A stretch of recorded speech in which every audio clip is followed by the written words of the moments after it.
So backing up with semi-truck is quite difficult for my husband, as he tells me. So let me show you the camera system that's basically extra eyeballs for your truck or RV trailer. So inside the box, you've got everything you need, the main display monitor, the 4 wired cameras, and some power cables and connectors. And then you also have a mounting hardware here. This is the connection. This is where it gets the power through there.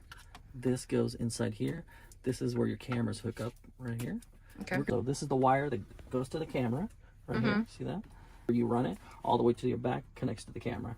So more than one camera. So there's 4 of them. Okay, it gets got four different cameras connected. 4 different wiring. This system is fully wired, which means a stable connection is going to be the one that's going to give you no lag, no dropouts. We've got the cameras mounted on the rear, the side, and the front of the truck, so there's 0 blind spots. So on the screen, you could actually switch between full screen or split screens and see multiple angles at once. There's also Bluetooth that lets you connect your phone for phone calls and audio. It has a built-in radio, loop recording, and you can even play music or videos when parked. This video system comes in clutch for backing into tight docks, parking lots, or yards. You can adjust the parking lines on the screen as well, so they actually match your truck or RV trailer. So this backup camera system is such a godsend. I want to thank the company for sending me this item. It's been great for my husband. He's been loving it. It's so helpful for truck drivers. So if you have a big vehicle of any kind, a semi truck or RV, this is going to be great for you. I definitely think you should look into this because you will have less blind spots and keep your mind at ease.